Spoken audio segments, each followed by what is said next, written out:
امریکی صدر کے عہدے کی میعاد 4 سال ہے اور صدر کو مواخذہ کے طریقے سے الگ کرنا انتہائی مشکل ہے.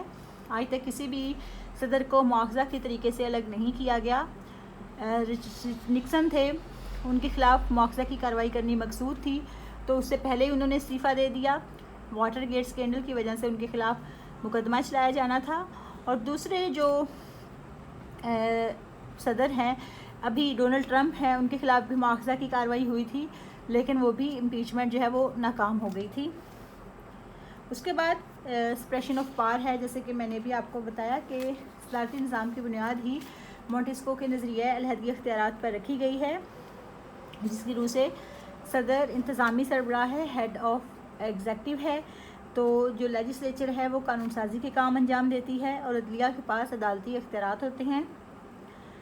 یعنی کہ تینوں جو ہیں ایگزیکٹو، لیجسلیچر اینڈ جوڈیشری اپنے اپنے دائرہ کار میں آزاد ہیں، خود مختار ہیں اور اپنے فرائض جو ہیں وہ نبھاتی ہیں.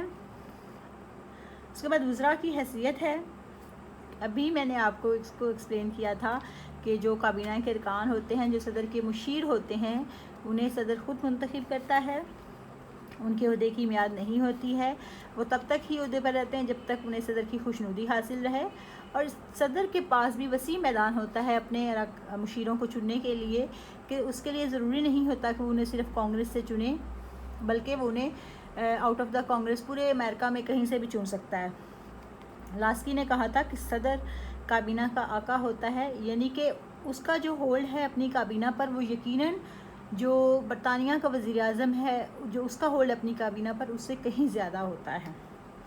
اس کے بعد فریڈم آف دا ایگزیکٹو ہے، انتظامیہ کی آزادی، کہ صدر اور اس کے وزراء مقننہ کے منتخب کردہ نہیں ہوتے ہیں، تو نہ ہی وہ مقننہ، چونکہ وہ اس کے منتخب کردہ نہیں ہوتے اس لیے وہ اس کو جواب دہ بھی نہیں ہوتے ہیں.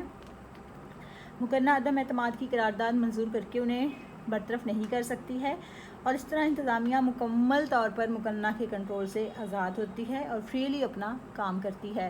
جیسے کہ کل ہم نے پڑھا تھا کہ پارلیمنٹری سسٹم میں وزراء جو ہوتے ہیں وہ بڑے کیپچرڈ ہوتے ہیں، انہیں پارلیمنٹ کے اجلاسوں میں بھی آنا ہوتا ہے، انہیں پارلیمنٹ کے ممبران کو جواب دہ بھی ہونا ہوتا ہے، تو وہ انتظامی امور پر اتنی کام کر ہی نہیں سکتے ہیں جتنا ٹائم وہ پارلیمنٹ میں گزارتے ہیں. تو یہاں پہ ان کے پاس ان کو کوئی ایسا باؤنڈ نہیں کیا جا سکتا، تو وہ اس کی کارکردگی زیادہ بہتر ہوتی ہے.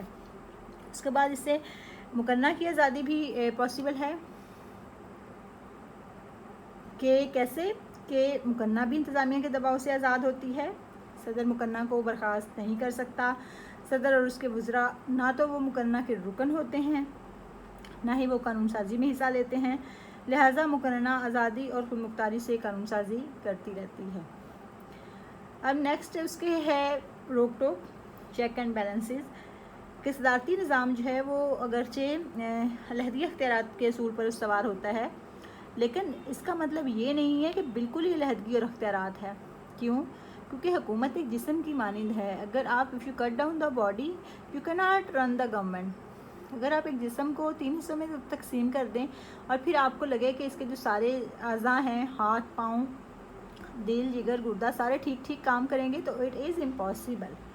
ٹھیک ہے، تو اسی طرح سے روک ٹوک اور توازن کا نظریہ شامل کیا گیا، اور اس کا مطلب یہ ہے کہ نہ تو مقننہ، نہ ہی انتظامیہ اور نہ ہی عدلیہ مکمل طور پر آزاد اور خود مختار ہیں، بلکہ ان تینوں کو ایک دوسرے کے امور میں تھوڑا بہت کہہ سکتے ہیں کہ انٹرفیرنس کا حق حاصل ہے. مثال کے طور پر امریکہ میں صدر جو ہے وہ کانگریس کا جو بھی منظور کردہ قانون ہوتا ہے اس کی حتمی منظوری دیتا ہے، اور صدر تقرریاں کرتا ہے جو سینٹ اس کی منظوری دیتی ہے، اور عدالتی نظر ثانی کے اصول کے تحت عدلیہ کانگریس کے قوانین کو مسترد کر سکتی ہے.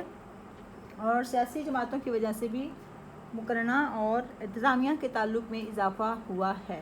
یعنی یہ نہیں کہا جا سکتا کہ اب تینوں بالکل ہی الگ الگ ہیں، بلکہ تینوں کو ایک دوسرے کے امور میں تھوڑا بہت مداخلت کا حق حاصل ہے، تاکہ وہ تینوں بالکل مطلق العنان نہ بن جائیں، بلکہ لمٹس میں رہ کر، اپنی مقرر کردہ حدود میں رہ کر اپنا کام کریں.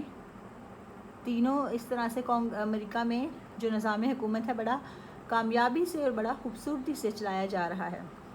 یہ اس کی خصوصیات تھیں. اب ہم اس کی خوبیاں اور خامیاں دیکھیں گے، لیکن وہ میں نے آپ سے بتایا تھا کہ اگر آپ اس کی ساری خصوصیات کو لرن کر لیتے ہیں تو you will be able to write down the merits and demerits of any system, because the merits and demerits because the characteristics are the combination of merits and demerits. ٹھیک ہے. ابھی آپ نے مثال کے طور پر میں آپ کو ایک چیز بتاؤں، ابھی ہم نے یہاں پہ پڑھا کہ صدر کو عوام منتخب کرتی ہے، تو اس کا مطلب یہ کہ اس کی یہ خوبی ہے کہ وہ عوام سے اس کا براہ راست رابطہ ہوتا ہے. ٹھیک ہے. اس کا اپنے وزراء پر کنٹرول زیادہ ہوتا ہے، چونکہ اس نے خود فیصلہ کرنا ہوتا ہے، اس لیے یہ ہنگامی حالات میں انتہائی موزوں ہوتا ہے، اور چونکہ اس نے یہ کہیں سے بھی اپنے کابینہ کے وزراء کا تقرر کر سکتا ہے، تو یہ اہل افراد کا تقرر کرتا ہے. ٹھیک ہے. اور اس میں انتظامیہ اور مقننہ چونکہ الگ الگ ہیں، خود مختار ہیں، اس لیے ان کو مکمل آزادی حاصل ہے. اور ایک اور چیز جو ہے بڑی امپورٹنٹ کہ اس سے پارٹی بازی جو ہے اس کی شدت میں انتہائی کمی آتی ہے، اور یہی چیز جو ہے وہ پولیٹیکل اسٹیبلٹی کا باعث بنتی ہے. لیکن اس کے ساتھ ساتھ اس کی کچھ خامیاں بھی ہیں. ظاہر ہے جب ایک بندہ کسی کو جواب دہ نہیں ہے تو اس کے ڈکٹیٹر بننے کا خطرہ تو ہر وقت موجود ہوتا ہے. پھر صدر کیا کرتا ہے؟ وہ اپنے اختیارات کا ناجائز استعمال کرتا ہے. ایک چیز اور ہے کہ امریکہ میں صدر جو ہے وہ کسی بھی فرد کو جج بنا سکتا ہے، وہ کسی بھی فرد کو کابینہ میں لے سکتا ہے. تو اس طرح سے صدر جو ہے وہ اکثر اوقات اپنے اختیارات کا غلط استعمال کرتا ہے، اور مستحق افراد کی حق تلفی ہوتی ہے اس سے. پھر چونکہ انتظامیہ اور مقننہ آپس میں ان کا کوئی کوآرڈینیشن نہیں ہوتا، تو ان میں اکثر اوقات جو ہے وہ ٹکراؤ کی کیفیت پیدا ہو جاتی ہے. امریکہ میں جو ولسن تھا اس نے امریکی کانگریس کو مفلوج بنا کر رکھ دیا تھا. اور اسی طرح جب کلیولینڈ صدر تھا تو اس وقت بھی 4 سال میں 414 دفعہ حق استرداد استعمال کیا گیا، مطلب ویٹو کی پاور استعمال کی گئی. ویٹو کی پاور سے مراد یہ ہے کہ کانگریس جو قانون بناتی ہے اسے صدر کے پاس بھیجتی ہے اس کی حتمی منظوری کے لیے. تو president has power to veto that part of legislation جو اسے پسند نہیں ہے. تو اگر وہ اس کو ویٹو کر دیتا ہے تو وہ دوبارہ کانگریس میں آتی ہے، کانگریس سے پاس ہونے کے بعد وہ دوبارہ صدر کے پاس جاتی ہے. تو یہ پروسیس چلتا رہتا ہے. اس کے بعد اس میں صدر کے پاس سارے اختیارات ہیں، پارٹی ہے نہیں، تو حزب اختلاف جو بڑا غیر مؤثر ثابت ہو جاتا ہے. سیاسی شعور نہیں آتا لوگوں میں، جس طرح کہ پارلیمانی نظام حکومت میں لوگ تقریریں کرتے ہیں، مقننہ میں جا کے لوگ عوام ان کو سنتے ہیں. یہاں پہ ایسا کوئی سسٹم نہیں ہے، تو اس لیے لوگ جو ہیں وہ حکومت کے معاملات سے آلموسٹ لا تعلق ہی ہوتے ہیں. اور چونکہ صدر نے اکیلے سول فیصلہ کرنا ہوتا ہے، تو آپ کو پتہ ہے کہ ایک اکیلا بندہ غلط فیصلہ بھی کر سکتا ہے. ٹھیک ہے. تو صدر وزراء بھی ہمیشہ وہی فیصلہ دیں گے جو صدر کو پسند ہوگا، کیونکہ وہ تبھی تک اپنے عہدوں پر فائز ہیں جب تک کہ صدر کی خوشنودی ہے. تو اس لیے اہم فیصلے صدر خود کرتا ہے، اور اس میں غلطی کا احتمال بھی ہو سکتا ہے. اور غیر لچکدار حکومت ہے، اس میں تبدیلی لانی بڑی مشکل ہے، کہ صدر کے عہدے کی ایک خاص میعاد ہے اور اس سے پہلے اس کو ہٹایا نہیں جا سکتا ہے. اور یہ غیر تجربہ کار بھی ہے کہ ذاتی پسند کی بنیاد پر صدر نے کسی کو بھی وزیر لگا لینا ہے، چاہے وہ اتنا تجربہ کار ہی ہو. مثلاً امریکی صدر ایک مثال ہے، اس کی آئزنہاور کی قومی خدمات صرف یہ تھیں کہ وہ دوسری جنگ عظیم میں اتحادیوں کا سپریم کمانڈر تھا، تو اس کے مقابلے میں جو ہارا وہ ایک منجا ہوا سائنسدان تھا. ٹھیک ہے.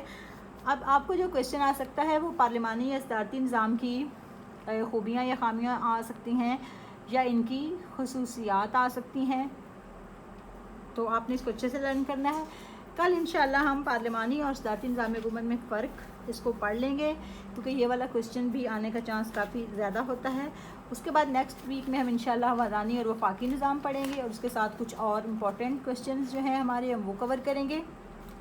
اس کے علاوہ بھی تھرڈ ایئر اگر آپ کو کوئی کویشچن سمجھ نہیں آیا یا آپ کسی کویشچن کو ریپیٹ کرنا چاہتے ہیں تو پلیز مجھے میسیج کریں، اور پلیز آپ اپنی اٹینڈنس کو یقینی بنائیں. آپ کی attendance 30 to 40 students per day ہے، اس سے اوپر یہ نہیں جا رہی ہے. And I am worried about you, I am literally worried about you. You please show some responsibility and please mark your attendance. Thank you so much.